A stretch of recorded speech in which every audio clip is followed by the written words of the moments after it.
tema que eu acho que permanece em pauta e que isso já se estende por muitos e muitos anos é o relacionado com o alcoolismo, que se trata de fato de um transtorno gravíssimo, de uma doença severa, é uma doença que evolui de forma a invalidar muitos milhões de brasileiros e de pessoas no mundo. O alcoolismo se constitui hoje como um dos maiores desafios da neurociência e das terapêuticas em geral, não só pelo reconhecimento do volume gigantesco de pessoas doentes por esse transtorno, quanto pelos impactos que essa doença ocasiona do ponto de vista laboral, do ponto de vista social, do ponto de vista econômico, do ponto de vista afetivo. E isso tudo está no conjunto das consequências e fazendo parte da dinâmica dessa condição psicopatológica. É uma doença severa. Durante muitos anos foi enfocado o aspecto ético-moral do alcoolismo. Então, para muita gente, o sujeito que é alcoólatra era irresponsável, negligente, vagabundo, marginal, não quer fazer nada com a vida, é um irresponsável. E esse conceito perdurou e perdura ainda há um resquício disso muito forte engendrado na sociedade atual. Então ainda se pensa muito sobre isso. E, apesar disso, a ciência, a neurociência tem procurado demonstrar o contrário, que todas essas consequências alegadas do ponto de vista do preconceito, elas representam consequências diretas do próprio processo do adoecer psíquico entre os alcoólatras. Portanto, eles são marcadamente vítimas da doença, por um lado, porque ninguém desenvolve alcoolismo porque quer, e por outro, vítima de um preconceito gigantesco, objeto de mais de 100 anos, quer dizer, muito mal vistos ao longo de todos esses anos. Mas o fato é que essa doença, esse transtorno, essa síndrome, que é melhor, talvez até o conceito de síndrome, vamos ver isso com mais detalhe, ele representa um desafio enorme para a psiquiatria contemporânea. Então, quais são as características? Nós já tratamos disso en passant em outros vídeos. Eu queria só destacar que é uma condição que não está distrita ao sujeito. Quer dizer, apesar de praticamente todos os alcoólatras de quererem parar de beber é uma aspiração universal, assim como parar de fumar é do tabagista, assim como parar de usar crack é do dependente de crack. Esses desejos, entre parênteses, dessas pessoas acabam não se configurando por uma imposição das suas patologias. Quer dizer, existem comprometimentos graves em áreas cerebrais responsáveis pela decisão, no caso do alcoolismo é muito visível, que impedem que essas pessoas acabem decidindo parar de beber por si mesmas.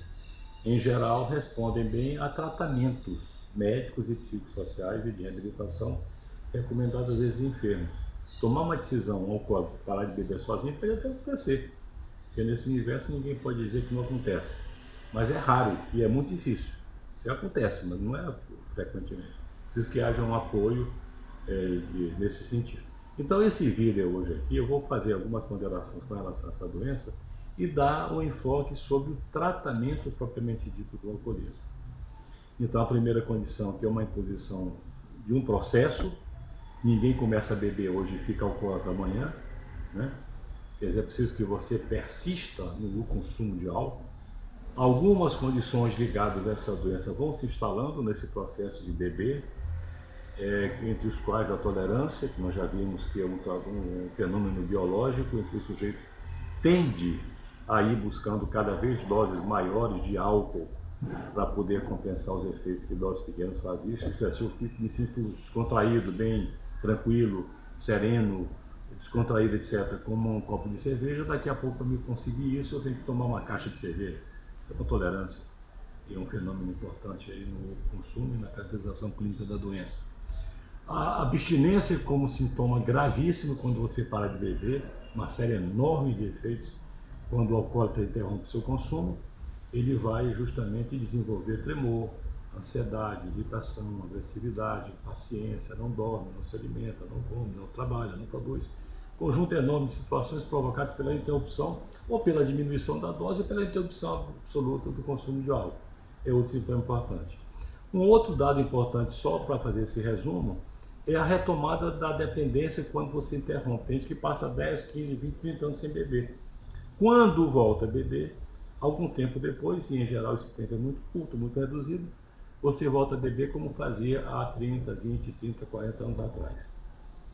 Essa compulsão se instala, se reinstala absolutamente na vida do sujeito, ao ponto de retomar em pouco tempo todo aquele padrão que existia há 20, 30, 40 anos atrás.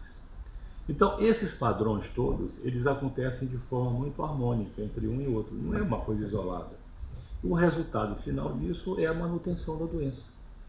E como se trata de uma doença grave e crônica, ela vai evoluindo e vai invalidando, vai evoluindo e vai invalidando, vai evoluindo e vai invalidando o sujeito. Ao ponto de lá daqui a pouco ele não tem mais outra coisa a fazer na vida a não ser beber. Deixou a família, deixou o filho, deixou o trabalho, deixou o estudo, deixou tudo, deixou os cuidados pessoais, que é uma das condições mais afetadas. O alcoólatra em geral tem um certo desprezo por si mesmo e um descuido muito acentuado por si mesmo, e acaba gerando graves transtornos na vida desse sujeito. Como se trata disso? O tratamento é complexo. É complexo porque é uma doença complexa. Não se pode pensar que você vai tratar um dependente de droga só tomando um remedinho, ou só fazendo psicoterapia, ou só isso ou só aquilo. Não, é um conjunto enorme de medidas que terão que ser adotadas para atender essas demandas.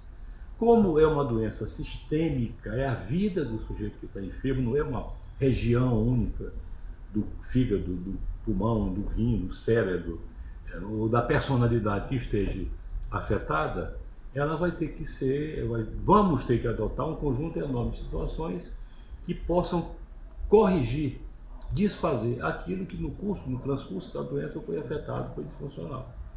Então você vai desde a utilização médica de alguns medicamentos, e sobre isso eu gostaria só de alinhavar um comentário, que nesses últimos 15 anos para cá realmente se evoluiu muito nisso. Hoje nós temos medicamentos que reduzem a compulsão, nós chamamos de medicamentos anticompulsivos para o consumo de álcool, e nós temos também medicamentos que são aversivos ao uso de álcool. Então os primeiros são aquelas que o sujeito não sente disposição em beber, e mesmo que beba tomando medicamento, ele não se sente disposto, não sente vontade, interrompe rápido o uso, não dá aquele prazer, aquele barato que dava no início, ele acaba se desmotivando e deixando de tomar. E aqueles medicamentos de segundo plano que são chamados medicamentos aversivos, isto é, o sujeito ele não pode beber tomando esses medicamentos, porque ele vai passar mal. Ele vai ter problemas gravíssimos de saúde e muitos desses pacientes podem até vir a óbito, podem morrer em razão de infartos cerebrais, em razão de infarto do miocárdio, com problemas graves respiratórios, hipertensão arterial. Uns que têm a proteção de Deus vão para o UTI, para hospitais que têm serviços de urgência médica e conseguem se recuperar. Outros não conseguem se recuperar. O fato é que esses dois grandes medicamentos estão a serviço do alcoolismo e dos dependentes de álcool no mundo inteiro. Todo mundo usa isso, né? Nos Estados Unidos, por exemplo, eu posso adiantar para vocês todos que 78, 79% dos dependentes de álcool os americanos tomam esse medicamento anticompulsão. E tem hoje uma pleiade dele. Nós temos pelo menos 7 grandes medicamentos que são utilizados anticompulsivos. Embora o cloridrato de naltrexona seja efetivamente o que é mais indicado, o que mais já se demonstrou eficácia e eficiência no controle clínico desses enfermos. O antabuse, que é o protótipo do remédio do segundo grupo, que são os aversivos, ele também é muito utilizado. Você tem que fazer um acordo com o doente. Porque você tem que deixar claro, e isso eu faço juntamente com um familiar, pode ser o pai, a mãe, o filho, seja quem for, ou o marido, se for o caso da mulher alcoólatra, na minha presença, para assinar um termo de responsabilidade, mostrando que eu expliquei tudo, que ele não pode beber. Por quê? Porque em bebendo, fazendo uso desses medicamentos, ele pode se transtornar e ter problema grave de saúde, e eu cumpri com minha tarefa ética de esclarecer que ele não podia fazer uso de álcool. Junto com essas medicações, que são procedimentos médicos importantíssimos, você vai oferecer o quê? Um acompanhamento psicológico. Você vai ter que oferecer psicoterapia. Esses enfermos precisam, mais do que ninguém, de ajuda, da nossa ajuda. Eles não vão lidar sozinhos com a angústia de parar de beber, com a abstinência, com toda uma reformulação de projeto de vida que deverão surgir, que deverão ser propostos no curso desse tratamento. Essa abordagem psicológica é vital. E as recomendações, semelhantemente a outros transtornos, são as terapias breves e comportamentais ou terapias cognitivas, que ajudam muito esses enfermos a se recuperarem. Por último, como se trata de uma doença crônica e que vai evoluir drasticamente para essa condição, a reabilitação psicossocial deverá ser recomendada numa fase posterior. Por quê? Porque são sucessivas as perdas dos alcoólatras. São muitas perdas, perdas afetivas, perdas financeiras, perdas sociais, perdas materiais, perdas da laboral. Você perde tudo. É uma doença que vai fazendo você perder as coisas sucessivamente. Ninguém ganha. O alcoólatra não ganha nada, só ganha prejuízo. Eu não conheço, com 38 anos de formada, nenhum alcoólatra que eu já tenha tratado na vida e que possa levantar a mão para cima e dizer que estão felizes na vida. Pelo contrário, são pessoas absolutamente destruídas. E o que vai acontecer? Nessa fase final, ou nessa fase da sua recuperação, você tem que reabilitá-lo socialmente.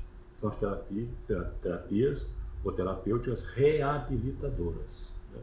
Então você junta esse conjunto essas diferentes abordagens e oferece em bloco.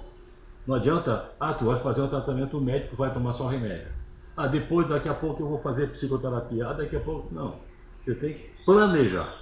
Como se planeja viver na vida, todo mundo deveria fazer isso, e como se planeja algo no seu negócio, no seu trabalho, na sua empresa, na sua família, aqui também você vai planejar com o paciente como fazer isso. Aí você compete ao médico, ter preparo, ter habilitação para poder orientar o que fazer nesse sentido. Feito isso, as possibilidades de uma pessoa se recuperar tem em torno de 60% a 70%. Não mais do que isso. Tem muita gente que não se recuperará do alcoolismo, infelizmente. Embora os avanços de neurociência da atualidade ampliaram essas margens de recuperação. As pessoas se recuperam muito mais atualmente do que em breve. Não fora uma deficiência gigantesca que nós temos em políticas públicas para controlar isso, a possibilidade de recuperação de tratamento já seria bem eficaz. Ou então, se nós tivéssemos uma área pública mais eficiente para oferecer cuidados e tratamento para esses enfermos, que não tem, ou é muito deficiente na área pública esses recursos, você teria muito mais chance de poder oferecer ajuda e apoio para essas pessoas. Então, alcoolismo é uma doença grave, uma doença séria, tem controle médico, tem controle psicossocial e deverá ser conduzido por uma pessoa experiente. Quem deve tratar, entre os profissionais, além dos psicólogos, terapeutas ocupacionais, é o psiquiatra. Não adianta inventar coisa com curador, com curandeiro, com pessoas desabilitadas para fazê-lo, porque você pode até conseguir, por graça de Deus. Porque, intencionalmente, o que se recomenda é que essa doença seja tratada sob os auspícios de uma prática médica ética e competente. Tá, ok? Um abração para vocês, foi um prazer muito grande e até o próximo.